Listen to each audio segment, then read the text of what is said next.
जब मेरी आंख खुली तो मैंने खुद को डुलियो कॉन्टिनेंट की सबसे खतरनाक जगह हेल रोड के बीचों बीच पाया। मैं कोई इंसान नहीं था, बल्कि हेल रोड का गार्डियन हेलहॉर्न स्नेक बन चुका था। जन्म लेते ही मुझे इस अंधेरी और आग से भरी दुनिया की सबसे गहरी खाई में कैद कर दिया गया था। मेरी किस्मत पहले से लिखी जा चुकी थी, एक दिन टैंक सैन आएगा, मुझे मार देगा और मेरा इनर कोर भी उसकी ट्रॉफी बन जाएगा। लेकिन तभी मेरी जिंदगी ने अचानक प्लॉट ट्विस्ट लिया। मेरे अंदर many children many blessings system activate हो गया। शुरुआत में ही मुझे 10,000 ईयर्स कल्टिवेशन और एक दुर्लभ ट्रांसफॉर्मेशन इमॉर्टल हर्ब मिल गई। मैंने अपनी आंखें खोलीं, लंबी जीभ हवा में लहराई और नीचे उबलते हुए लावा को देखा। चारों तरफ सिर्फ आग, मौत और एक बेहद संकरी ब्लड रेड पाथ थी। मैंने नीचे झुककर अपने शरीर को देखा। करीब 15 मीटर लंबा विशाल सांप, गहरे लाल रंग के चमकते हुए शल्क और पीठ पर 9 उभरे हुए रक्त जैसे मांसल उभार। तभी दिमाग में अनगिनत यादें बिजली की तरह दौड़ गईं। अब मुझे सब समझ आ चुका था। मैं सचमुच डुलियो कॉन्टिनेंट में रीइंकारनेट हुआ था और वही हेलहॉर्न स्नेक था जिसे ओरिजिनल स्टोरी में टैंग सैन और हुलियना ने मार डाला था। इतना ही नहीं, मेरा इनर कोर बाद में माहोंगजन के लिए इस्तेमाल किया गया था। मैंने उबलते लावा की तरफ देखा और दिल में गुस्सा भर गया। आखिर क्यों? सिर्फ इसलिए कि मैंने मेन कैरेक्टर का रास्ता रोका, इसलिए मुझे मरना ही पड़े। लेकिन इस दुनिया में न्याय नहीं, सिर्फ ताकत की भाषा चलती है। In this world only the strong survive. तभी मेरे दिमाग में एक ठंडी लेकिन साफ आवाज गूंजी। Congratulations host, many children many blessings system activated. System ने बताया कि जितने अधिक और जितने प्रतिभाशाली बच्चे होंगे उतने बड़े रिवॉर्ड्स मिलेंगे। मैं कुछ पल के लिए चुप रह गया, फिर मेरी आंखों में चमक आ गई। सोल बीस्ट के पास सबसे ज्यादा क्या होता है? लंबी उम्र। अगर मैं हजारों साल तक जिंदा रहा तो एक नहीं पूरी सेना जितने बच्चे पैदा कर सकता हूं। और अगर हर बच्चे के साथ मेरी ताकत बढ़ती रही तो फिर टैंग सैन क्या, गॉड्स भी मुझे नहीं रोक पाएंगे। अचानक शुरुआती गिफ्ट खुल गया। 10,000 साल की कल्टीवेशन जलते हुए लावा की तरह मेरे पूरे शरीर में दौड़ गई। मेरा शरीर कांप उठा, खून उबलने लगा और मेरी शक्ति 50,000 साल से सीधे 60,000 साल तक पहुंच गई। इसके बाद मैंने बिना देर किए ट्रांसफॉर्मेशन इमॉर्टल हर्ब निगल ली। अगले ही पल काली रोशनी मेरे पूरे शरीर में फैल गई। मेरा विशाल सांप जैसा शरीर सिकुड़ने लगा, शल्क टूटकर गिरने लगे और कुछ ही सेकंड में मैं एक लंबे कद वाले काले बालों वाले युवक में बदल गया। मेरे शरीर पर अपने आप डार्क बैटल आर्मोर बन गया और माथे पर आग का एक रहस्यमय निशान उभर आया। मैं किसी इंसान से ज्यादा डार्क किंग जैसा दिख रहा था। मैंने अपनी मुट्ठी भींची। हैरानी की बात यह थी कि ह्यूमन फॉर्म में आने के बाद भी मेरी 60,000 साल की सोल बीस्ट पावर बिल्कुल कम नहीं हुई थी, बल्कि अब मेरा शरीर पहले से कई गुना ज्यादा तेज और फुर्तीला हो चुका था। तभी मेरे सामने सिस्टम पैनल खुल गया। उसमें मेरी नई एबिलिटीज दिखाई दी। ब्लेजिंग सन फ्लेम, जो दुश्मनों को जलाकर राख कर सकती थी। ब्लेजिंग स्काई फायर ड्रैगन, जो हजारों आग के ड्रैगन बनाकर हमला करता था। एंड ब्लेजिंग डिवाइन शील्ड, जो अटैक और डिफेंस दोनों में बेहद शक्तिशाली था। अब मेरी ताकत ऐसी हो चुकी थी कि टाइटल डुलियो से नीचे का कोई भी व्यक्ति मेरे लिए खतरा नहीं था। लेकिन मैं जानता था कि सिर्फ इतनी ताकत काफी नहीं है। अगर मुझे भविष्य में टैंग सैन का सामना करना है तो मुझे और मजबूत बनना होगा। इसलिए मैं वापस हेल रोड के नीचे मौजूद अपनी गुफा में चला गया और दिन रात अपनी स्किल्स की प्रैक्टिस करने लगा। हर बार जब ब्लेजिंग सन फ्लेम निकलती, पूरी गुफा लाल रोशनी से भर जाती। फायर ड्रैगन्स दीवारों को हिला देते और डिवाइन शील्ड हर प्रैक्टिस के साथ पहले से ज्यादा मजबूत होती गई। 3 मंथ्स लेटर, मैं अपनी हर एबिलिटी को पूरी तरह कंट्रोल करना सीख चुका था। एक दिन अचानक बाहर से जबरदस्त धमाके की आवाज आई।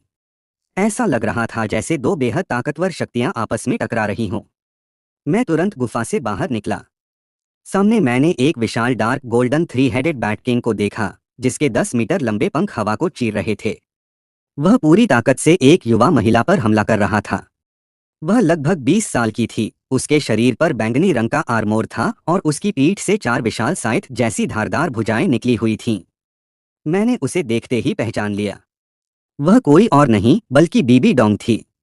लेकिन यह भविष्य वाली पोप बीबी डोंग नहीं थी। अभी वह सिर्फ स्लॉटर सिटी की 100 विक्ट्रीज चैलेंज पास करके निकली थी। टैंग सैन का जन्म भी नहीं हुआ था। XIOW और आह्येन भी अभी कहानी में नहीं आए थे।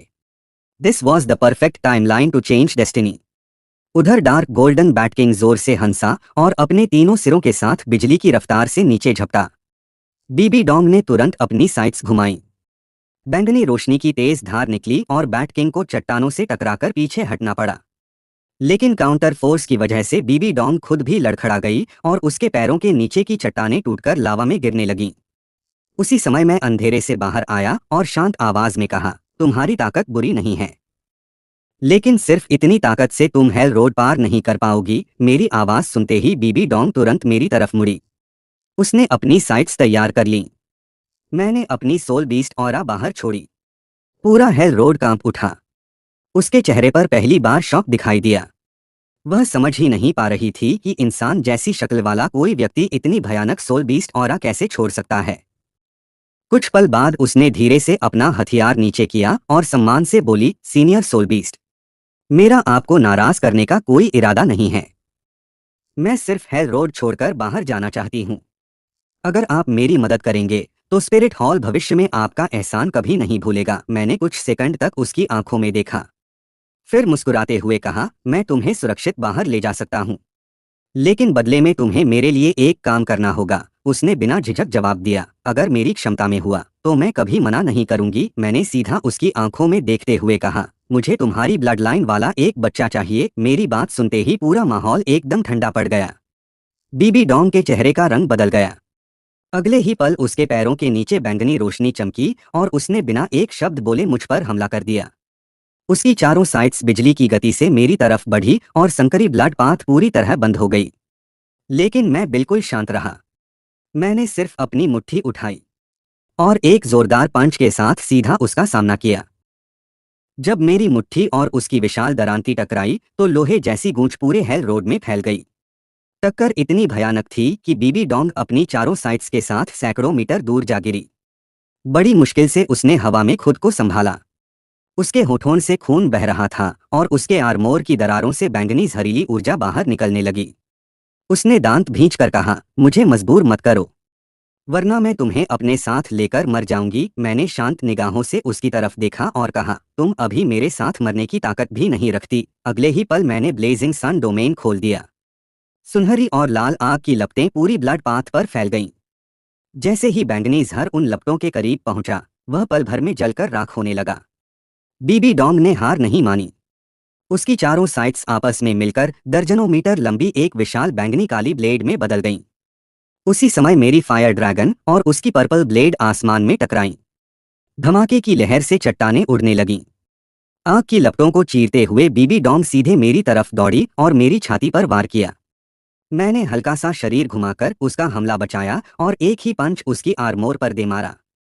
जोरदार धमाके के साथ उसका आर्मोर टूट गया और वह उड़कर ब्लड पाथ के किनारे जा गिरी। आखिरी समय पर उसने अपने हाथ से किनारा पकड़ लिया, नहीं तो सीधे लावा में गिर जाती।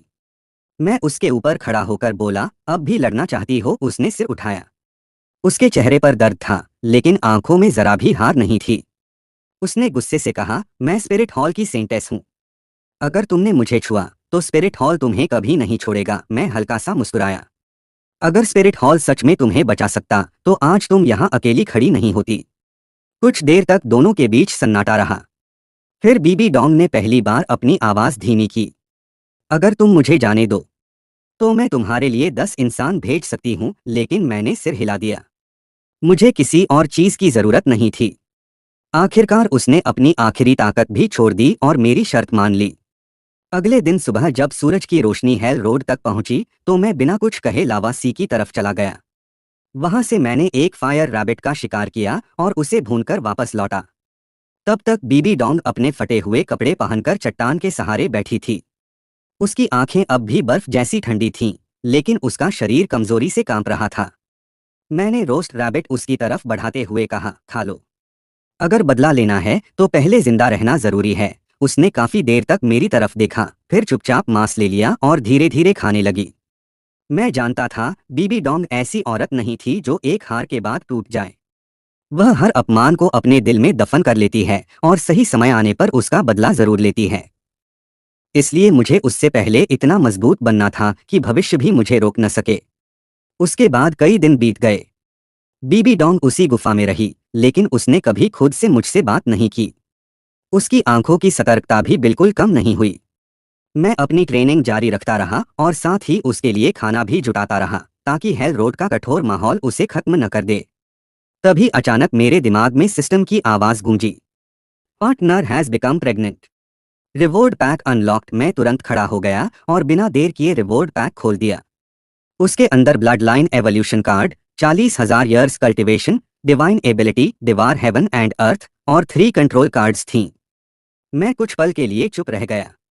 सिर्फ प्रेगनेंसी रिवॉर्ड ही स्टार्टर पैक से कई गुना बड़ा था। अगर बच्चे के जन्म पर इससे भी बड़ा रिवॉर्ड मिलने वाला था तो मेरी ताकत की कोई सीमा नहीं रहने वाली थी। मैंने सबसे पहले ब्लड लाइन एवोल्यूशन कार्ड इस्तेमाल की। अगले ही पल मेरी आत्मा एक रहस्यमयी खाली दुनिया में पहुंच गई। मेरा असली हेलहॉर्न स्नेक शरीर तेजी से बदलने लगा। उसकी लंबाई 15 मीटर से बढ़कर 30 मीटर से भी ज्यादा हो गई। मेरी पीठ पर सोया हुआ 5वां सिर धीरे धीरे जाग उठा। उसी क्षण मेरी ब्लड लाइन पूरी तरह विकसित होकर ग्रेट सन अर्थ पाइथन में बदल गई। इसके साथ मुझे एक नई डिवाइन एबिलिटी मिली, ग्रेट सन सी। जब तक सामने वाले की ताकत मुझसे ज्यादा न हो मैं उसकी शक्ति को जबरदस्ती सील कर सकता था। इसके तुरंत बाद 40,000 ईयर्स कल्टिवेशन भी मेरे शरीर में समाने लगी। मेरी शक्ति 60,000 साल से बढ़कर 70,000, फिर 80,000, 90,000 और आखिरकार सीधे 100,000 ईयर्स तक पहुंच गई। ह्यूमन फॉर्म इतनी विशाल ऊर्जा सहन नहीं कर सकी, इसलिए मैंने तुरंत अपना असली पाइथन फॉर्म धारण कर लिया। 30 मीटर से भी लंबा विशाल ग्रेट सन अर्थ पाइथन गुफा से बाहर निकला। मेरे गहरे लाल शल्क डिवाइन सनलाइट में चमकने लगे। मेरी भयानक ऑरा पूरे हेल रोड में फैल गई। दूर दूर तक मौजूद सोल बीस्ट्स डर के मारे जमीन पर झुक गए। यहां तक कि बीबी डोंग भी उस ऊर्जा की लहर से कई कदम पीछे जा गिरी। मैंने अपनी 10 आंखें खोलीं और महसूस किया कि अब मेरी कल्टिवेशन आखिरकार 100,000 ईयर्स पर स्थिर हो चुकी थी। लेकिन उसी पल आसमान से भयंकर गर्जना सुनाई दी। पूरा स्लॉटर सिटी हिल उठा। लावा सी में कई मीटर ऊंची आग की लहरें उठने लगीं। काले आसमान को लाल और सफेद बिजली ने चीर दिया। एक विशाल लाइटनिंग बीम सीधे बाहरी दुनिया से हेल रोड के ऊपर उतर आई। बीबी डोंग ने ऊपर देखा और पहली बार उसके चेहरे का सारा रंग उड़ गया। उसने कांपती आवाज में कहा, सोल बीस्ट हेवनली ट्रिब्यूलेशन। मैंने वापस ह्यूमन फॉर्म धारण किया। मेरी डार्क आर्मोर तूफानी हवा में लहरा रही थी। अगले ही पल पहली हेवनली लाइटनिंग सीधे मेरे ऊपर गिरी। पूरी ब्लड पाथ लगभग टूट गई। मैंने फिर अपना ग्रेट सन अर्थ पाइथन फॉर्म धारण किया और अपनी बॉडी से उस लाइटनिंग को रोक लिया। बिजली की विनाशकारी शक्ति मेरे शरीर में समा गई। कई शल्क वहीं टूटकर बिखर गए, लेकिन मैं पीछे नहीं हटा। अचानक बिजली से बना एक और विशाल ग्रेट सन अर्थ पाइथन मेरे सामने प्रकट हुआ। उसका आकार, उसकी शक्ति और उसकी एबिलिटीज बिल्कुल मेरी तरह थीं। उसने मुंह खोलते ही दुनिया को खत्म कर देने वाली फायर ब्रेथ छोड़ी। तभी मुझे समझ आया कि यह हेवनली ट्रिब्यूलेशन मुझे किसी और से नहीं बल्कि खुद अपने ही दूसरे रूप से लड़वा रही थी। मैं बिना डरे उसकी आग को चीरते हुए आसमान में पहुंच गया। लाइटनिंग सी के बीच दोनों विशाल पाइथन्स एक दूसरे से भिड़ गए। हमारी पूंछों की हर टक्कर से पूरा आसमान कांपने लगा। मेरे शल्क फट रहे थे, हड्डियां टूट रही थीं, लेकिन हर बार हेवनली लाइटनिंग उन घावों में समाकर मेरे शरीर को पहले से ज्यादा मजबूत बना रही थी। दूर खड़ी बीबी डोंग लगातार मुझे देख रही थी। वह बार बार मुझे गिरते हुए देखती और फिर हर बार मुझे पहले से ज्यादा ताकत के साथ वापस उठते हुए भी देखती। इसी दौरान स्लॉटर किंग भी हेल रोड पर पहुंच गया। उसने आसमान में एक जैसे दिखने वाले 2 विशाल पाइथन्स को लड़ते देखा। तभी बिजली से बने मेरे क्लोन ने अचानक मेरे गले को अपने जबड़ों में जकड़ लिया। मैंने पलटकर उसका पेट चीर दिया और उसका शरीर अनगिनत बिजलियों में बदल गया। वहीं अंतिम प्रहार से मैं सीधे जमीन में जा गिरा, जिससे मेरा आधा नाक शरीर लगभग चूर चूर हो गया। पर मैं गिरा नहीं। बिजली के समंदर में बिखरा हुआ मेरा मांस और खून फिर से एक साथ जुड़ने लगा। स्वर्गीय वज्रपात की ऊर्जा मेरी आत्मा के साथ पूरी तरह समाहित हो गई। गहरे लाल रंग के शल्क स्केल फिर से उग आए और मेरे 10 सिरों ने एक साथ आसमान की ओर देखकर अट्टहास किया। बिजली के पुतले को मैंने एक ही बाइट में चबाकर चूर कर दिया और आसमान में फैली कड़कती रोशनी मेरे शरीर के भीतर समा गई। मैं फिर से इंसान के रूप में आ गया और उस टूटी फूटी नरक की राह से धीरे धीरे उठ खड़ा हुआ। पहली स्वर्गीय परीक्षा तो पार हो गई, लेकिन इससे पहले कि मैं चैन की सांस लेता, स्वर्गीय परीक्षा से भी कहीं अधिक भारी दबाव अचानक मेरे कंधों पर आ गिरा। शरीर की सतह पर बची हुई बिजली को जबरन वापस शरीर के भीतर धकेल दिया गया।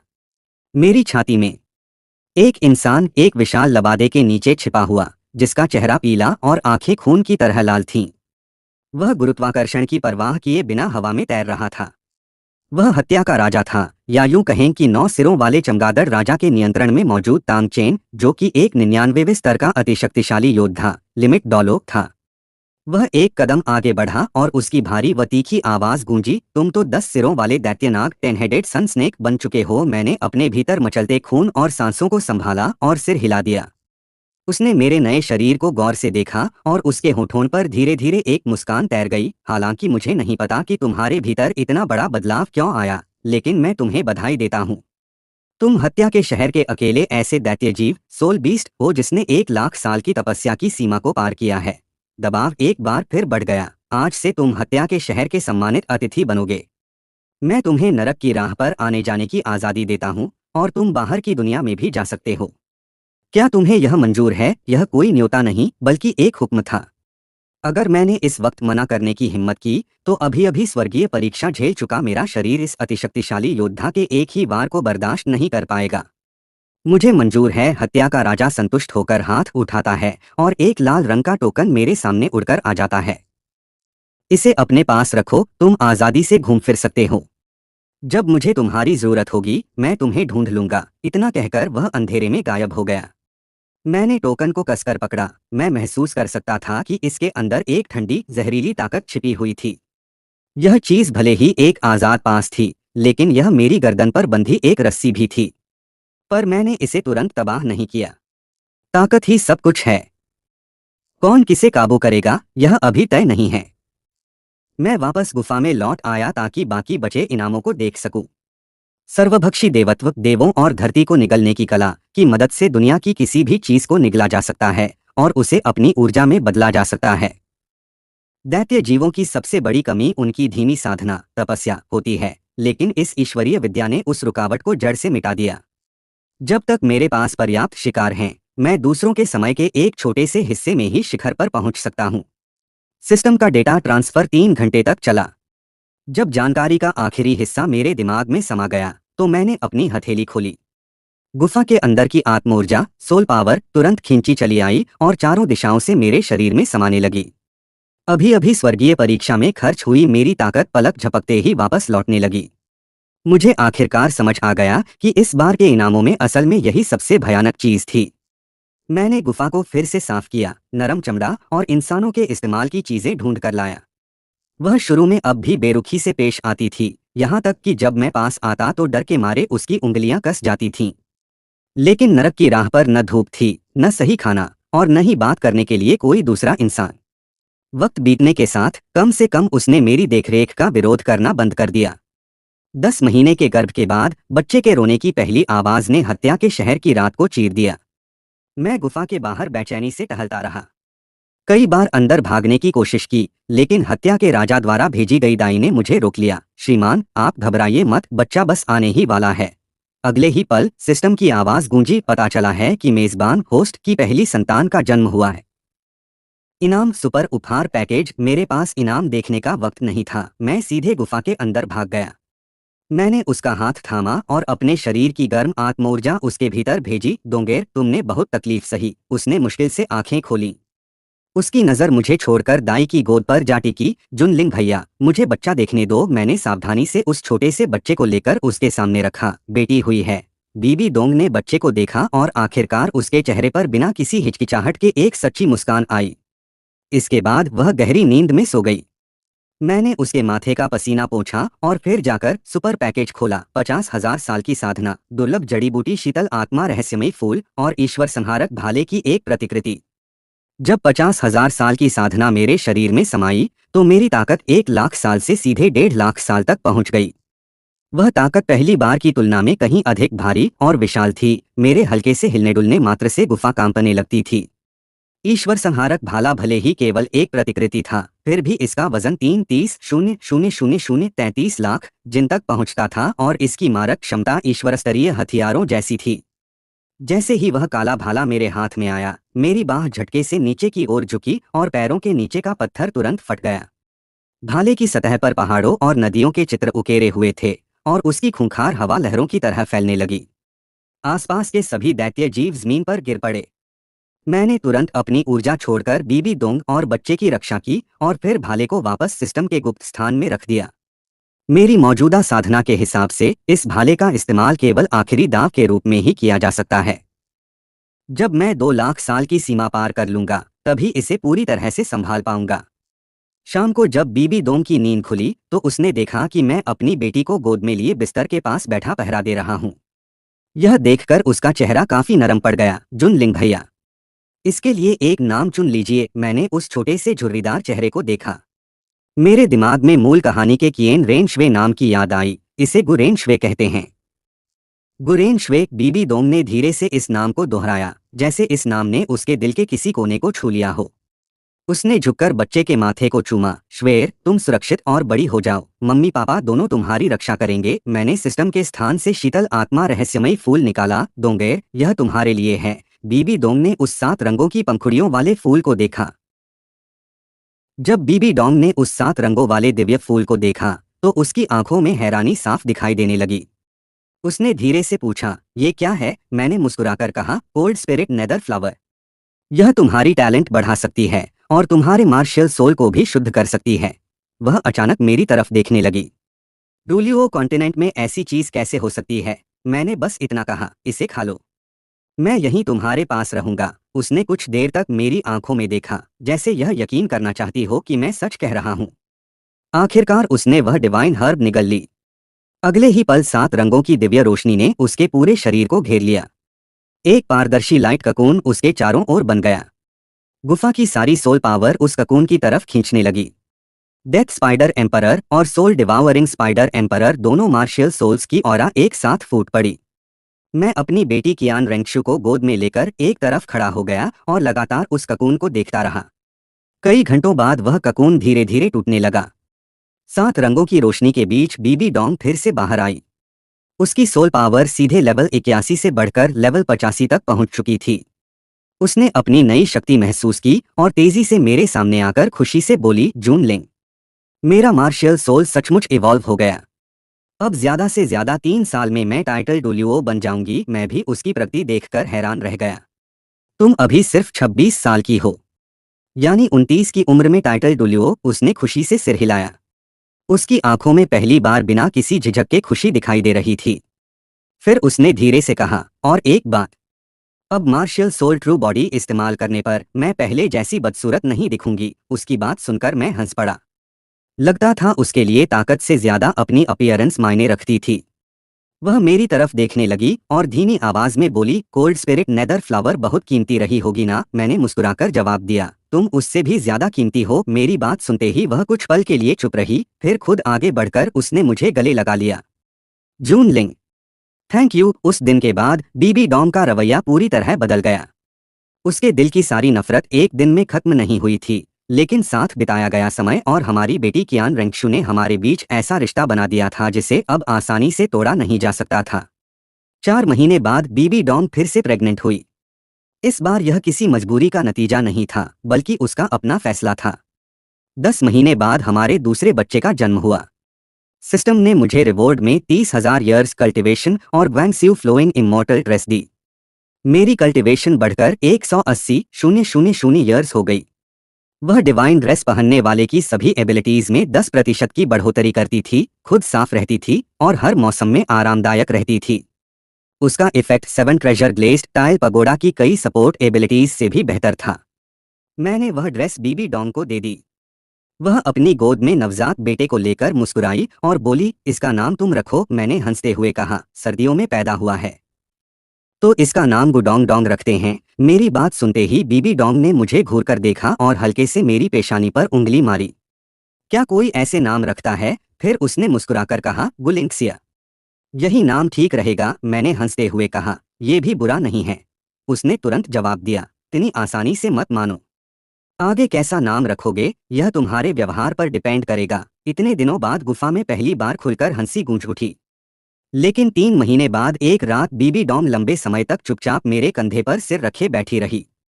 फिर उसने धीरे से कहा, जूनलिंग, अब मुझे वापस जाना होगा। वह स्पिरिट हॉल से 2 साल से ज्यादा समय से दूर थी। वह वहां की सेंटेस थी। उसके अपने सपने थे, अपनी जिम्मेदारियां थीं। मैं उसे हमेशा हेल रोड में रोककर नहीं रख सकता था।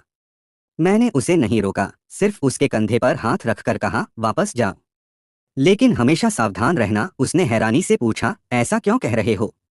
मेरा टीचर हमेशा मेरे साथ अच्छा रहा है। मैंने गहरी सांस ली। जो लोग सबसे ज्यादा करीब होते हैं वही सबसे आसानी से तुम्हारा भरोसा जीत लेते हैं। मैं सब कुछ अभी नहीं बता सकता, लेकिन मुझसे वादा करो कि किसी भी हालत में खुद को ऐसी स्थिति में मत आने देना जहां तुम विरोध भी न कर सको। वह काफी देर तक मुझे देखती रही, फिर धीरे से सिर हिलाया। मैं वादा करती हूँ। उसने पूछा, तुम कब आओगे? मैंने सिर हिलाकर कहा, अभी नहीं। 100,000 ईयर्स। सोल बीस्ट की ऑरा बहुत आसानी से पहचानी जाती है। अगर मैं अभी ह्यूमन वर्ल्ड गया तो एक दिन के अंदर सारे टाइटल डुलियो मेरे पीछे पड़ जाएंगे।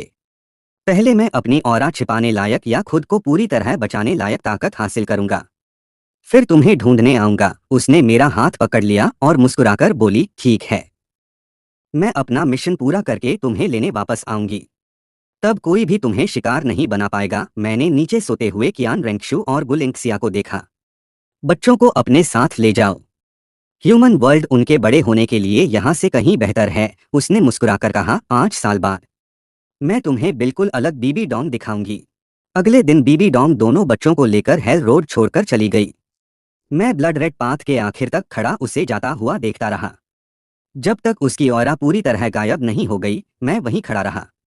फिर धीरे धीरे वापस अपनी गुफा में लौट आया। अब वहां सिर्फ लावा की आवाज और खून की गंध बची थी। कुछ दिन तक मैंने चुपचाप कल्टीवेशन की, लेकिन जल्द ही बेचैन होने लगा। सोल बीस्ट के लिए कई दशकों तक अकेले कल्टीवेट करना सामान्य बात थी, लेकिन मेरे अंदर अब भी एक मॉडर्न ह्यूमन की सोच बची हुई थी। मैं सैकड़ों साल तक एक ही जगह बैठकर समय नहीं काट सकता था। फिलहाल ह्यूमन वर्ल्ड जाना ठीक नहीं था। स्लॉटर किंग को भी अभी नहीं मार सकता था। तभी मेरी नजर लावा सी पर पड़ी। हेल रोड में शायद मैं अकेला सोल बीस्ट नहीं था। और अगर डिवार हेवन एंड अर्थ सचमुच हर चीज को कल्टीवेशन में बदल सकती है, तो यह पूरा लावा सी मेरे लिए एक अनछुआ खजाना था। मैं तुरंत गुफा से बाहर निकला और dark golden 3 headed bat king की गुफा की तरफ बढ़ गया। उसी ने कभी बीबी डॉन्ग को गंभीर रूप से घायल किया था। अब समय था कि मैं अपनी नई डिवाइन एबिलिटी उसी पर आजमाऊं। मैंने अपना 30 मीटर लंबा ग्रेट सन अर्थ पाइथन फॉर्म धारण किया और अपनी विशाल पूंछ ब्लड पाथ पर दे मारी। जोरदार धमाके के साथ मैंने गरज कर कहा, ओ बदबूदार चमगादड़, बाहर निकल। अगले ही पल dark golden 3 headed bat king लावा के ऊपर उड़ता हुआ बाहर आया। लेकिन जैसे ही उसने मेरी 180,000 ईयर्स ऑरा महसूस की, उसके तीनों सिर एक साथ कांप उठे। उसने तुरंत सम्मान से सिर झुका लिया। महान लॉर्ड, आपने मुझे क्यों बुलाया है? मैंने शांत स्वर में कहा, मुझे तुम्हारी मदद चाहिए। वह सावधानी से बोला, मैं क्या कर सकता हूँ? मैंने ठंडी मुस्कान के साथ जवाब दिया, बस अपना शरीर मुझे दे दो। मेरी बात सुनते ही dark golden 3 headed bat king पलटकर भागने लगा, लेकिन मैंने अपना विशाल मुंह खोल दिया। ग्रेट सन हेवनली प्रिजन चारों तरफ से बंद हो गया। उसकी विशाल देह आग की लपटों में जलने लगी। अगले ही पल मैंने डिवार हेवन एंड अर्थ एक्टिवेट कर दिया। मेरे मुंह के सामने एक विशाल काला भंवर बन गया और dark golden 3 headed bat king का पूरा शरीर तेजी से उस भंवर में समाने लगा। शुद्ध ऊर्जा में बदलकर पूरे शरीर में समा गई। शल्कों पर 3,000 साल की साधना जुड़ गई। एक 30,000 साल का दैत्य जीव अपनी साधना का 10वां हिस्सा ही दे पाता है। यह अनुपात बहुत बड़ा नहीं है, लेकिन डॉलो महाद्वीप में सबसे ज्यादा दैत्य जीव ही तो मौजूद हैं। मैंने अपने पैरों के नीचे फैले विशाल लावा को देखा। मेरा खून गर्म होने लगा। अगर मैं यहाँ के सभी दैत्य जीवों को निगल जाऊं तो क्या 2 लाख साल की साधना पाना दूर होगा? मैंने अपना इंसानी रूप समेटा और सीधे लावा के समंदर में छलांग लगा दी। अत्यधिक तापमान ने मेरे विशाल शरीर को घेर लिया, लेकिन यह मुझे नुकसान नहीं पहुंचा सका क्योंकि मैं स्वयं सूर्य की आग पर काबू रखता था। लावा तो बल्कि एक गुनगुने पानी के बहाव की तरह मेरे शल्कों के बीच से बहने लगा। लावा के समंदर में जितना नीचे जाओ, रोशनी उतनी ही धुंधली होती जाती थी, पर आसपास का तापमान लगातार बढ़ रहा था। उबलती हुई गुप्त धाराएं शल्कों से टकरा रही थीं। चट्टानों की दरारों से आग के छिपकलियों का एक झुंड बाहर निकल आया। उनमें सबसे छोटे 2-3 मीटर के थे और सबसे बड़े लगभग 10 मीटर के। लाल रंग के शल्क चट्टान की दीवारों से चिपके हुए थे और उनकी पीठ के कांटों से लावा टपक रहा था। इन जीवों ने जाहिर तौर पर मुझे अपने इलाके में घुसा हुआ शिकार मान लिया। सबसे आगे वाली विशाल छिपकली ने अपना बड़ा मुंह खोला और एक गहरे लाल रंग का आग का गोला सीधे मेरे मुंह पर दागा। बाकी छिपकलियां एक साथ फैल गईं, कुछ चट्टान की दीवारों से चिपककर ऊपर की ओर चढ़ गईं, तो कुछ लावा की बहती धाराओं में घुस गईं। देखते ही देखते उन्होंने मुझे चारों तरफ से घेर लिया। मैं हटा नहीं। आग का गोला मेरी छाती के शल्कों पर आ टकराया और एक जोरदार धमाके के साथ फट गया। उठती हुई आग की लहरों ने आसपास के लावे को पीछे धकेल दिया। जब आग की रोशनी शांत हुई तो मेरे सम्राट शल्कों पर एक खरोंच का निशान तक नहीं था। इतने कम तापमान से मेरे सामने आग से खेलने की हिम्मत। मेरे 10 नागसिरों ने एक साथ सिर उठाया और अंधेरे लावे के समंदर में 20 आंखें सुनहरी लाल रोशनी से चमक उठीं। छिपकलियों के झुंड को तुरंत खतरे का एहसास हो गया। सबसे आगे मौजूद विशाल छिपकली अचानक रुक गई। उसके चारों पंजों ने चट्टान की दीवार को जकड़ लिया और उसके मुंह से हड़बड़ाहट भरी आवाजें निकलने लगीं। लेकिन अब उनके पास पीछे हटने का कोई रास्ता नहीं था। सूर्य का प्रकोप। एक विशाल अग्निदेवता की परछाई मेरे पीछे आकार लेने लगी। लावे ने इसे दबाया नहीं, बल्कि इसने आसपास की गर्मी को पागलों की तरह सोखना शुरू कर दिया और देखते ही देखते एक सुनहरी लाल रोशनी फैला दी। चारों छिपकलियां पागलों की तरह छटपटा रही थीं, उनके पंजों ने चट्टान पर गहरे निशान बना दिए थे। ऊपर छिपी हुई छिपकली भागने के लिए मुड़ी, लेकिन अभी कुछ ही दूरी पर चढ़ी थी कि अचानक उठी आग की दीवार ने उसका रास्ता रोक दिया। मैंने सूर्य की ऊर्जा को बढ़ाया और अग्निदेवता की परछाई ने अपना दायां हाथ उठाकर छिपकलियों के झुंड की ओर धीरे धीरे नीचे गिराया। आसपास का लावा तुरंत एक विशाल बवंडर में बदल गया। 30 से ज्यादा आग की छिपकलियां इस तेज धारा में एक साथ बह गईं और आपस में टकराने लगीं। उनकी चीखों से समुद्र के नीचे की चट्टानें हिल गईं और टूटे हुए पत्थर नीचे गिरने लगे। उन्होंने एक साथ आग की लपटें बाहर निकाली ताकि बवंडर को जलाकर पार कर सकें, लेकिन जैसे ही उनकी लाल आग सूर्य की दिव्य अग्नि से टकराई, वह पूरी तरह निगल ली गई। उसमें से अभी भी गर्म जहर टपक रहा था। मेरे बीच वाले नागसिर ने तेजी से हमला किया और एक ही झटके में उसकी गर्दन को दबोच लिया। विषैले दांतों ने उसके शल्कों को चीर दिया और उबलता हुआ खून मेरे मुंह में भरने लगा। विशाल छिपकली पागलों की तरह अपना शरीर हिलाने लगी और उसकी मोटी पूंछ मेरे शरीर पर वार करने लगी। कई जोरदार छापों के बाद भी मैं टस से मस नहीं हुआ, बल्कि उसकी खुद की पूंछ की हड्डी टूट गई। मैंने उसे दांतों से दबाकर नीचे फेंक दिया। एक जोरदार धमाके के साथ वह विशाल छिपकली समुद्र के नीचे की चट्टानों में जा गिरी और उसका आधा शरीर दरार में धंस गया। इससे पहले कि वह उठ पाती, मेरा विशाल शरीर ऊपर से आ गिरा और सीधे उसके सिर को चूर चूर कर दिया। अपने नेता को खोकर बची हुई छिपकलियां पूरी तरह घबरा गईं। 2 बड़ी छिपकलियां भागी नहीं, बल्कि बाएं और दाएं से मेरे पेट पर टकरा गईं। उनके नुकीले पंजों ने शल्कों पर रगड़ खाई और चिंगारियां निकाली, लेकिन वे मेरी सबसे बाहरी सुरक्षा को भी नहीं भेद सकीं। मैंने मौके का फायदा उठाकर अपने शरीर को लपेटा और उनमें से एक को कसकर जकड़ लिया। जैसे जैसे मेरा शरीर कसता गया, उसकी छाती की हड्डियां एक एक करके टूटने लगीं। उसके चारों पंजे पागलों की तरह चट्टान पर पटक रहे थे और उसके मुंह से आग निकल रही थी। मुझे बस हल्की सी खुजली महसूस हुई। मैंने एक नागसिर घुमाकर उसकी ओर देखा। क्या तुम्हारा काटना पूरा हो गया? विशाल छिपकली की पुतलियां सिकुड़ गईं। उसने मुंह खोला और लावा की धारा में घुसकर भागना चाहा, पर मेरी पूंछ वापस घूमकर आई और उसकी एक पिछली टांग को जकड़ लिया, फिर उसे धारा से बाहर खींच लिया। छिपकली के पंजों ने समुद्र के तल पर गहरे निशान छोड़ दिए। उसका शरीर मुड़ता रहा, पर आखिरकार मैंने उसे ऊपर आग की दीवार की ओर फेंक दिया। सुनहरी लाल आग ने पल भर में उसके पूरे शरीर को ढक लिया। उसने बस कुछ क्षण छटपटाहट की और फिर एक जले हुए शव में बदलकर धीरे धीरे नीचे गिर गई। मेरे शिकंजे में जकड़ी हुई छिपकली अभी भी गुर्रा रही थी। मैंने तेजी से अपनी जकड़न कसी और उसकी छाती से हड्डी टूटने की आखिरी आवाज आई। विशाल क्षेत्र ने पहले ही पूरे समुद्र तल को बंद कर दिया था। जैसे ही वे ऊपर आग की दीवार से टकराते, उनका शरीर सूर्य की दिव्य अग्नि से जल जाता और पहले से ठीक ठाक दिख रहे शल्क तेजी से खून और मांस के लोथड़े में बदल जाते। मैंने तुरंत लड़ाई खत्म नहीं की, बल्कि इन छिपकलियों के जरिए अपने नए विकसित हुए सम्राट नाग के शरीर पर काबू पाने की कोशिश करने लगा। बाईं ओर के 3 नागसिरों ने चट्टान की दरारों को बंद कर दिया। दाईं ओर के 3 नागसिरों ने भागते हुए जीवों का पीछा किया और बीच के 4 नागसिरों ने एक साथ सूर्य की दिव्य अग्नि को नियंत्रित किया। 10 तरह के दृश्य मेरे दिमाग में एक साथ चलने लगे। शुरू में कुछ गड़बड़ी हुई, लेकिन जल्द ही मेरी शक्तिशाली मानसिक ताकत ने सब कुछ संभाल लिया।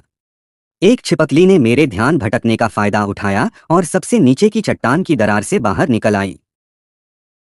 मन में विचार आते ही पीछे मौजूद शक्तिशाली अग्निदेवता की विशाल शैडो ने तुरंत अपना हाथ आगे बढ़ाया।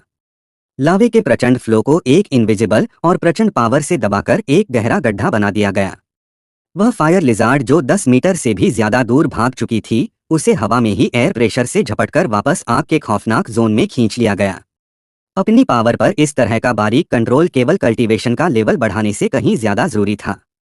अगर 1000 साल का एक छोटा सोल बीस्ट भी मेरे हाथों से आसानी से एस्केप कर जाता, तो फ्यूचर में किसी असली पावरफुल एनिमी से आमना सामना होने पर कल्टीवेशन के ये ऊंचे आंकड़े सिर्फ खोखले और बेमतलब नंबर बनकर रह जाते। मैंने अपनी सोल पावर को पूरी तरह एक्टिवेट किया और मेरे 10 स्नेकहेड्स ने एक ही मोमेंट में अपने अपने टारगेट्स को पूरी तरह से लॉक कर लिया। अगले ही पल 10 गोल्डन रेड फायर की भयानक लपटें लावे के गहरे समंदर में एक दूसरे को चीरती हुई गुजरी। कुछ बीस्ट्स लावे की अतल गहराइयों में समा गए, कुछ ने अपनी पूरी जान लगाकर फायर वॉल पर अटैक किया, तो कुछ मजबूर होकर मेरी तरफ झपटे। पर वे ज्यादा से ज्यादा मेरी पावर के सामने तिनके समान थे। सभी स्नेकहेड्स चारों डायरेक्शंस में फैल गए और सन की डिवाइन फायर एक साथ ब्लास्ट होकर बाहर निकल पड़ी। गोल्डन रेड फायर के विशाल पिलर्स ने लावे के समंदर को बीच से चीर दिया। सबसे पहले भागने की कोशिश करने वाली फायर लिजार्ड पर पीछे से सटीक वार हुआ और उसका पूरा शरीर पल भर में जलकर पूरी तरह राख हो गया।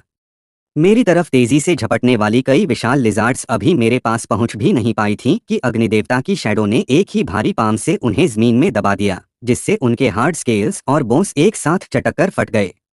आखिरी बची हुई फायर लिजार्ड रॉक क्रैक के सुदूर कोने में दुबक गई। उसके चारों पंजे जमीन से मजबूती से सटे हुए थे और अब उसकी हल्की सी आवाज निकालने की भी हिम्मत नहीं हो रही थी।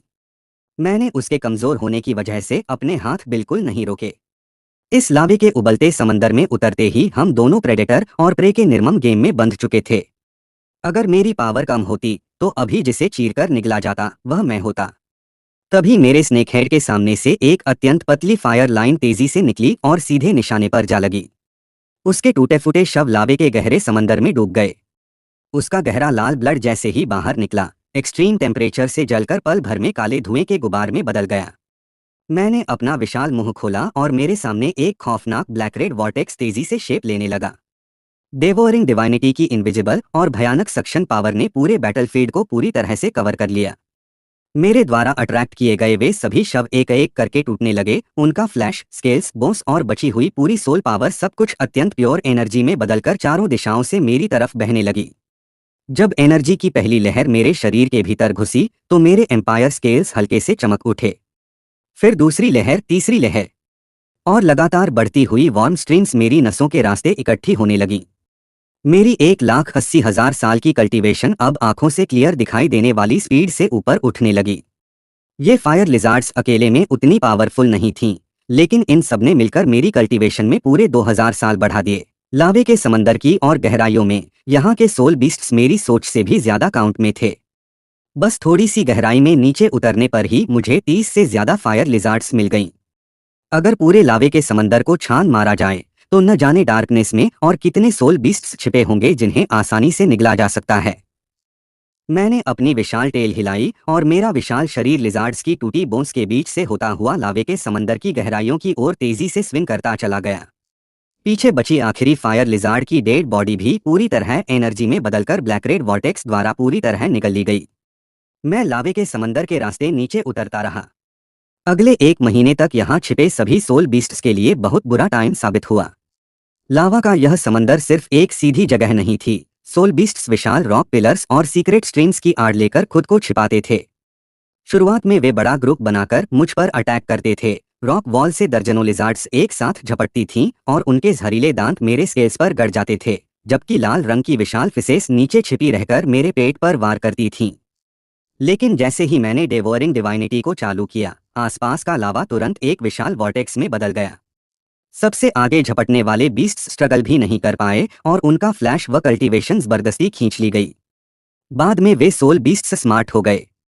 मेरी आहट मिलते ही पूरा लावे का समंदर पल भर में साइलेंट हो जाता था और सिर्फ धुंधली परछाइयां और गहरी दरारों की ओर भागती दिखाई देती थीं। अफसोस कि मेरे 10 स्नेकहेड्स एक साथ 10 टारगेट्स को लॉक कर सकते थे। जब तक मेरी चेतना उन्हें फील कर पाती, वे आखिरकार डेवोरिंग डिवाइनिटी के ब्लैक रेड वॉर्टेक्स में खींचकर सबसे प्योर एनर्जी में बदल जाते और मेरे शरीर में समा जाते। 1,81,000 साल, 1,85,000 साल, 1,90,000 साल। जैसे जैसे कल्टीवेशन लगातार बढ़ती गई, लावे के समंदर में सोल बीस्ट्स भी कम होते चले गए। कई बीस्ट्स दूर से ही मेरी आहट फील करके रॉक्स की गहराइयों में दुबक जाते थे, पर वे चाहे जितनी तेजी से भागते, 10 स्नेक हेड्स की एक साथ सर्च से नहीं बच पाते थे। 1 महीने बाद मैंने लावे के समंदर के बॉटम पर ब्लड की भाप निकालते हुए एक अजीब बीस्ट का पीछा किया। उसने तेजी से अपनी टेल हिलाई, जिससे लावा दर्जनों मीटर ऊंचा उठ गया और उसका विशाल खूंखार मुंह सीधे मेरे पेट की ओर आया। मैंने हटने की कोशिश भी नहीं की, बस अपनी टेल घुमाकर दे मारी। उस अजीब बीस्ट का आधा सिर तुरंत चूर हो गया। ब्लैक रेड वॉर्टेक्स पल भर में फैल गया और उस अजीब बीस्ट की विशाल बॉडी आंखों के सामने सूखने लगी। जब वार्म एनर्जी की आखिरी लहर मेरी नसों में समाई, तो मेरे शरीर के भीतर अचानक एक धमाका हुआ, जैसे बहती नदी को रोकने वाली रुकावट पूरी तरह टूट गई हो। 2 लाख साल। आखिरकार मैंने यह लिमिट क्रॉस कर ली। एनर्जी मेरे पूरे शरीर और अंगों में दौड़ने लगी। 10 स्नेकहेड्स ने एक साथ उठकर ऐसी दहाड़ लगाई कि पूरा लावे का समंदर उथल पुथल हो गया। 2 लाख साल का सोल बीस्ट अब एक फेरोशियस बीस्ट कहलाने के लायक हो चुका था। आज के डॉलो कॉन्टिनेंट में सबसे कमजोर होकर भी यह 95वें स्तर से ऊपर के अतिशक्तिशाली योद्धा का सामना करने के लिए काफी था। और मेरा ब्लड तो पहले ही 10 सिरों वाले सन एम्पायर स्नेक में बदल चुका था, ऊपर से मेरे पास गोडस्लेइंग स्पीयर भी था। सिर्फ फिजिकल स्ट्रेंथ के दम पर अगर मुझे सच में किसी नाजुक मोड़ पर धकेला जाता और मैं गोडस्लेइंग स्पीयर निकाल लेता, तो 99वें स्तर का अतिशक्तिशाली योद्धा भी मुझे आसानी से हरा नहीं पाता। मेरे दिल पर सालों से जमा संकट का प्रेशर आखिरकार थोड़ा कम हुआ, पर इससे पहले कि मैं खुश हो पाता, ब्लड रेड वर्ल्ड को ब्राइट व्हाइट थंडर की रोशनी ने एक ही मोमेंट में रोशन कर दिया। स्पेस में लगातार कड़ाके की आवाजें आ रही थीं, जैसे कोई इनविजिबल विशाल हाथ आसमान को चीर रहा हो। कोई जमीन पर घुटनों के बल बैठकर कांपती आवाज में चिल्लाया, सोल बीस्ट ट्रिब्यूलेशन, यह फिर से सोल बीस्ट ट्रिब्यूलेशन है। मैं लावासी से बाहर निकला और मेरा विशाल स्नेक बॉडी हेल रोड पर कुंडली मारकर बैठ गया। हेड पर थंडर क्लाउड्स छा चुके थे। पैरों के नीचे थंडर लाइट से बना एक पाथवे दिख रहा था। अगर मैं इसे पार कर लेता तो एक असली 2 लाख साल का फेरोशियस बीस्ट बन जाता, और अगर हार जाता तो मेरी फिजिकल बॉडी और सोल दोनों इस ट्रिब्यूलेशन में खत्म हो जाती। मैंने अपना पहला स्टेप बढ़ाया, बूम। थंडरसी के सेंटर में एक डार्क फेरोशियस डायग्राम उभरा, जिसमें हजारों थंडर पैटर्न्स थे। जब भी ट्रिब्यूलेशन कार्डरॉन 1 इंच नीचे झुकता, आसपास का स्पेस एक लेयर और ढह जाता। हेल रोड के एंट्रेंस पर किलर किंग की blood red shadow silently appear हुई। जब उसने मेरी बॉडी को क्लियरली देखा, तो उसकी ब्लड रेड आईज अचानक सिकुड़ गईं। 10 हेडेड सन स्नेक, इसने अभी 2 साल पहले ही 1 लाख साल का ट्रिब्यूलेशन पार किया था, फिर इतनी जल्दी फेरोशियस बीस्ट ट्रिब्यूलेशन कैसे अट्रैक्ट कर लिया? किलर्स किंग और पास नहीं आया, क्योंकि थंडर ट्रिब्यूलेशन सभी आउटसाइडर्स को रिजेक्ट कर देता है। भले ही उसके पास लिमिट डॉलो की बॉडी थी, लेकिन अगर उसने गलती से भी एंट्री की तो ट्रिब्यूलेशन की पावर कई गुना बढ़ सकती थी। वह केवल थंडरसी के पार से सब ऑब्जर्व कर सकता था। जब पहली ट्रिब्यूलेशन थंडर गिरी, तो पूरी हेल रोड थोड़ी नीचे धंस गई। आसपास के वे सोल बीस्ट्स जिन्हें मैंने अभी तक निगला नहीं था, वे सब लावा में दुबक गए और अपना सिर उठाने की हिम्मत भी नहीं जुटा पाए। सिटी ऑफ स्लॉटर के फॉलन वंस को तो लगा जैसे कयामत आ गई हो, और वे सब बिल्डिंग्स व केव्स में छिपने लगे, लेकिन वह डिस्ट्रक्टिव प्रेशर हर जगह मौजूद था। किलर्स किंग ने पाथवे पर खड़े मुझे देखा और पहली बार उसके दिल में असली डर पैदा हुआ। 1 लाख साल का सोल बीस्ट सिर्फ एक यूजफुल टूल था, लेकिन 2 लाख साल का फेरोशियस बीस्ट अब सिटी ऑफ स्लॉटर के बैलेंस को खतरे में डाल सकता था। अगर मैं इसी स्पीड से ग्रो करता रहा, तो एक दिन उसके कंट्रोल से बाहर हो जाऊंगा। पर मैंने उस पर कोई ध्यान नहीं दिया। मेरे 10 स्नेकहेड्स ने एक साथ ट्रिब्यूलेशन कार्डरॉन को लॉक किया। बॉडी के अंदर सन पावर का ब्लास्ट हुआ। आओ! कार्डरॉन के टकराते ही फ्लेम्स और थंडर ने मेरी बॉडी को पूरी तरह कवर कर लिया। कार्डरॉन अभी पूरी तरह सेटल भी नहीं हुआ था कि आसपास के हैवी प्रेशर ने हेल रोड को नीचे की तरफ क्रैश कर दिया। मेरे 10 स्नेकहेड्स एक साथ झुकने पर मजबूर हो गए और बैक के स्केल्स एक एक करके ब्लास्ट होने लगे। बोस से तेज आवाजें आ रही थीं और मेरी विशाल बॉडी उस क्रैक हुई रॉक रोड में दबती चली गई। कार्डरॉन के थंडर पैटर्न्स जख्मों के जरिए मेरे फ्लैश में घुस गए, जैसे हजारों रेड हॉट नाइफ्स एक साथ हड्डियों को छील रहे हों। मेरा पेट लावा को छूने ही वाला था और टेल भी दबी हुई थी। सिर्फ 10 स्नेकहेड्स ही थंडरलाइट के बीच किसी तरह उठे हुए थे। हेल रोड के एंट्रेंस पर किलर्स किंग ने अनजाने में आधा कदम आगे बढ़ाया पर तुरंत रुक गया। थंडरसी की बाउंड्री पर एक लाइट गिरी और उसके पैरों के सामने गहरा गड्ढा बन गया। उसने रॉक रोड में दबे हुए मुझे देखा। उसकी ब्लड रेड आईज में थोड़ा डाउट दिखा। टेन हेडेड सन स्नेक, क्या तुम हार मान रहे हो? मुझे उसकी आवाज सुनाई नहीं दे रही थी, पर उसका टाइट फेस साफ दिख रहा था। सिर्फ एक कार्ड्रॉन के दम पर मुझे झुकाना चाहते हो? मेरी स्नेकटेल ने पत्थरों के नीचे अपनी पावर कंबाइन की और एक एक करके कार्ड्रॉन के कॉर्नर को जकड़ लिया। बैक पर दबाव तेजी से बढ़ा और अभी अभी रुका हुआ स्ख्म फिर से फट गया। फ्लैश का बड़ा हिस्सा ट्रिब्यूलेशन फायर से जलकर ब्लैक हो गया, पर मैंने ग्रिप ढीली नहीं की। उल्टे अपनी पूरी सन पावर को टेल में भर दिया। उठो! हेल रोड जोर से कांप उठी। भारी कार्ड्रॉन पहले हल्का सा हिला, फिर मैंने उसे अपनी बैक से इंच दर इंच ऊपर उठा दिया। 10 स्नेकहेड्स फिर से ऊपर उठे और बैक की मुड़ी हुई बोन्स क्रैकिंग साउंड के साथ सीधी हो गईं। कार्ड्रॉन जितना ऊपर उठता, पैरों के नीचे उतने ही क्रैक्स बनते जाते, यहां तक कि पूरी हेल रोड स्पाइडर वेब की तरह क्रैक्स से भर गई। किलर्स किंग की फिंगर्स टाइट हो गई। उसने सिर्फ रोका नहीं था, बल्कि अपनी फिजिकल बॉडी से कार्ड्रॉन को ऊपर उठा दिया था। मेरी स्नेकटेल ने अचानक पूरी पावर लगाई और कार्ड्रॉन उछलकर डार्क डायग्राम से जा टकराया। अभी बिखरी हुई थंडरलाइट पूरी तरह शांत भी नहीं हुई थी कि दूसरा डिस्ट्रक्टिव कार्ड्रॉन डायग्राम से बाहर निकलने लगा। मेरे पीछे एक लंबी लाइन बन गई, जैसे डायग्राम पूरी तरह से फ्यूरियस हो चुका हो। थंडर स्पीयर्स चारों तरफ से गिरने लगे, जिनमें से एक ने मेरे पेट को चीरकर मुझे रॉक रोड पर पिन कर दिया। ट्रिब्यूलेशन फायर को मौका मिल गया और वह मेरी वेंस में घुसकर सन पावर के अपोजिट फ्लो करने लगी, जिससे इंटरनल ऑर्गन्स में सीवियर पेन होने लगा। अगला कार्ड्रॉन तुरंत नीचे गिरा और नए उगे स्केल्स फिर से चूर चूर हो गए। मैंने एक ही बाइट में थंडर स्पीयर को चबा डाला और 10 स्नेकहेड्स खोलकर आसपास की सोल पावर को जबरदस्ती एब्जॉर्ब करने लगा। प्योर एनर्जी स्खमों में बहने लगी और सन पावर ने तुरंत ब्रोकन बोन्स को कवर कर लिया।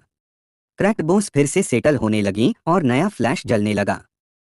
किलर्स किंग का फेस यह देखकर डार्क हो गया। थंडर ट्रिब्यूलेशन से एक बार बॉडी टूटती थी तो अगले ही मोमेंट फिर से रीजनरेट हो जाती थी। अगर ऐसा ही चलता रहा तो थंडर ट्रिब्यूलेशन उसे मारना तो दूर, उल्टा उसकी बॉडी को और ज्यादा स्ट्रांग बना देगा। उसे आखिरकार समझ आ गया कि सामने मौजूद यह 2 लाख साल का फेरोशियस बीस्ट अब कोई ऐसा टूल नहीं रहा जिसे जब चाहे अपनी मर्जी से यूज किया जा सके। अगर मैं ऐसे ही ग्रो करता रहा तो न हेल रोड मुझे रोक पाएगी और न ही यह सिटी ऑफ स्लॉटर मुझे दबा पाएगा।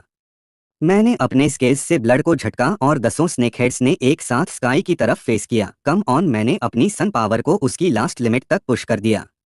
10 गोल्डनेड फ्लेम्स ने थंडरसी को चीर दिया और वापस घूमकर ब्लड एनर्जी व थंडरलाइट से जोरदार तरीके से टकराई। पूरी हेल रोड उस ब्राइट लाइट में डूब गई। दूर खड़ा किलर्स किंग अब आगे नहीं बढ़ा, वह बस थंडरसी के बाहर खड़ा होकर मुझे घूरता रहा और उसके फेस का सरप्राइज धीरे धीरे सीरियसनेस में बदल गया। इसी मोमेंट पर उसे समझ आया कि सिर्फ मेरी कल्टीवेशन नहीं बढ़ी है, बल्कि मेरी बॉडी, ब्लड लाइन और रिकवरी पावर किसी भी नॉर्मल 2 लाख साल के फेरोशियस बीस्ट से कहीं ज्यादा आगे निकल चुकी है।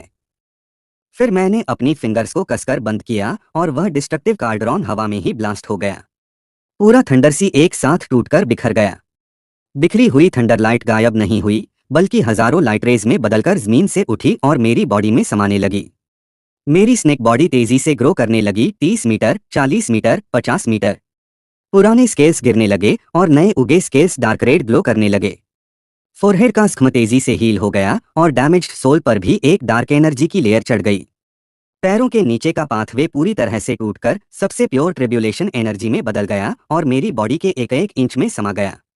मैंने अपनी स्नेक आईज खोली। थंडरसी अब शांत हो चुका था।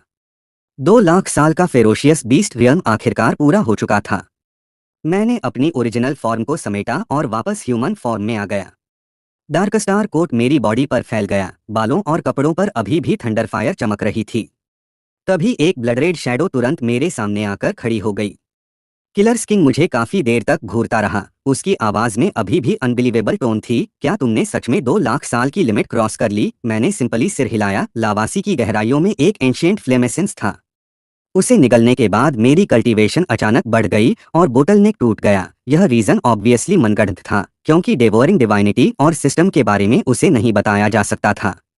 किलर्स किंग ने तुरंत कोई सवाल नहीं किया, बस एक गहरी सांस ली। 1 लाख साल से ऊपर के सोल बीस्ट्स के बारे में मैंने सिर्फ सुना था, पर तुम सबसे ज्यादा ईयर्स वाले बीस्ट हो जिसे मैंने अपनी आंखों से देखा है। वह मेरे चारों तरफ आधा चक्कर घूमकर अचानक रुका। जब मैं यहाँ आ रहा था तो मैंने देखा कि हेल रोड से बहुत सारे सोल बीस्ट्स गायब हैं। क्या यह तुम्हारा काम है? हाँ, मेरा काम है। मुझे इसका रीजन दो। मुझे अपनी कल्टीवेशन बढ़ाने के लिए उन्हें निगलना पड़ा। मैंने बिना झुके कहा, हेल रोड पर सिर्फ मेरा होना ही काफी है। दोनों की वाइब्स हवा में टकराईं और आसपास की रॉक वॉल्स बिना किसी आवाज के क्रैक हो गईं। किलर्स किंग मुझे देर तक देखता रहा और फाइनली अटैक नहीं किया। 1 महीने बाद एक बंदा 100 मैचेस का चैलेंज पूरा करने वाला है। मैं नहीं चाहता कि वह हेल रोड को पार करे। मेरी आईब्रोज हल्की सी हिली। किलर्स किंग की आवाज और ठंडी हो गई। वह 99 विक्ट्रीज हासिल कर चुका है और लास्ट मैच भी जीत जाएगा। सिटी ऑफ स्लॉटर के रूल्स चेंज नहीं हो सकते। तुम उसे सिर्फ हेल रोड पर ही रोक सकते हो। मैं एक के बाद एक किसी को गॉड ऑफ स्लॉटर डोमेन हासिल करने नहीं दे सकता। इस टाइम पर हेल रोड पर आने वाले और 100 मैचेस जीतने का दम रखने वाले बंदे के नाम पर तांग हाओ के अलावा मेरे माइंड में दूसरा कोई नाम नहीं आया। मुझे तुरंत इसमें इंटरेस्ट आ गया। डोंट वरी, मेरे रहते यहाँ से कोई पार नहीं हो पाएगा। किलर्स किंग मुड़ा और चला गया। उसकी ब्लड रेड केप डार्कनेस में गायब हो गई, लेकिन उसकी किलिंग इंटेंट अभी भी मुझ पर प्रेशर डाल रही थी। अगर उसने गॉड ऑफ स्लॉटर डोमेन हासिल कर लिया तो तुम मारे जाओगे। मैं उसकी बैग को देखकर हंस दिया। अभी मैं तुम्हारा मैच नहीं हूँ, लेकिन अगर मैंने कुछ बार और ब्रेक थ्रू कर लिया तो कौन मरेगा यह वक्त बताएगा। केव में वापस लौटकर मेरी नज़र सीधे स्टोन बेड के पास टंगे नाइट गाउन पर पड़ी। बेबी डोम को गए हुए काफी टाइम हो गया था। पता नहीं वह और दोनों बच्चे स्पिरिट सिटी में कैसे होंगे। मुझे याद आया कि जाने से पहले उसने मुझसे क्या प्रॉमिस किया था। फिर भी माइंड में एक अनईजी फीलिंग थी। कियान शुंजी जैसा बंदा इतनी आसानी से 2 बच्चों के साथ उसकी वापसी एक्सेप्ट नहीं करेगा। उसी टाइम स्पिरिट सिटी के पोप पैलेस में बेबी डोम छोटे गु डोंगरडों को गोद में लिए विंडो के पास बैठी थी। गुरेनश्वे चुपचाप उसके पास खड़ी थी और उसके छोटे छोटे हाथ अपनी माँ के कपड़ों को कसकर पकड़े हुए थे। निहुआंग रूम में आई और बीबी डोंग को खोया हुआ देखकर उसने धीरे से उसके शोल्डर को टच किया। डोंग बहन, क्या तुम अभी भी मास्टर को लेकर वरीड हो? बीबी डोंग ने नीचे देखा। दोस्तों, क्या बीबी डोंग और उसके बच्चे स्पिरिट सिटी में सेफ रह पाएंगे? क्या तांग हाओ हेल रोड पर हमारे 10 सिरों वाले सम्राट नाग को हरा पाएगा, या फिर तांग हाओ का सफर यहीं खत्म हो जाएगा? जानने के लिए बने रहिए। इस वीडियो को लाइक और सब्सक्राइब कर देना न। नेक्स्ट।